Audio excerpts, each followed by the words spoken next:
पंढरपूर तालुक्यावर शोककळा. वटपौर्णिमेच्या दिवशीच विद्युत धक्क्याने शेतकरी पती पत्नीचा दुर्दैवी मृत्यू. तालुक्यातील आंबे गावावर आज सकाळी अत्यंत भीषण आणि काळजाचा थरकाप उडवणारी दुर्घटना घडली आहे. गावात शेतात मोटर चालू करण्यासाठी गेलेल्या पतीला विजेचा तीव्र धक्का बसला, तर पतीला वाचवण्यासाठी गेलेल्या पत्नीचाही विद्युत धक्क्याने जागीच मृत्यू झाला. लक्ष्मण बाबू नागणे आणि अलका लक्ष्मण नागणे अशी या दुर्दैवी मृत पती पत्नीची नावे आहेत. वटपौर्णिमेच्या सणाच्या दिवशीच या दाम्पत्याचा असा अंत झाल्याने संपूर्ण पंढरपूर तालुक्यासह आंबे गावावर शोककळा पसरली आहे. मिळालेल्या माहितीनुसार काल सायंकाळच्या सुमारास आंबे आणि परिसरात मुसळधार पाऊस झाला होता. या पावसामुळे शेतातील ओढे, नाले आणि पिकांमध्ये मोठ्या प्रमाणावर पाणी साचलं होतं. आज सकाळी जनावरांना पिण्याच्या पाण्यासाठी शेतातली मोटर चालू करण्यासाठी लक्ष्मण बाबू नागणे हे शेतात गेले होते.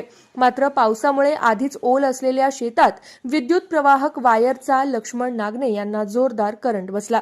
लक्ष्मण नागणे हे विजेच्या धक्क्याने जागीच अडकल्याचं पाहताच शेतातच असलेल्या त्यांच्या पत्नी अलका नागणे यांनी पतीचा जीव वाचवण्यासाठी तात्काळ पुढे धाव घेतली.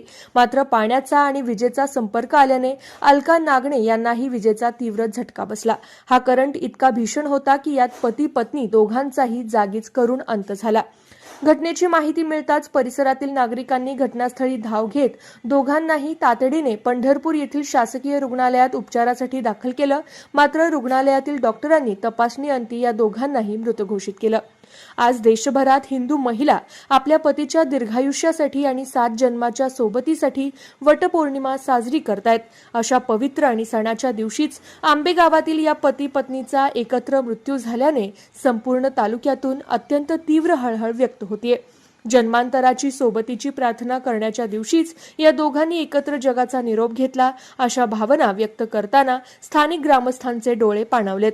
या दुर्दैवी घटनेमुळे नागणे परिवारावर दुःखाचा डोंगर कोसळलाय.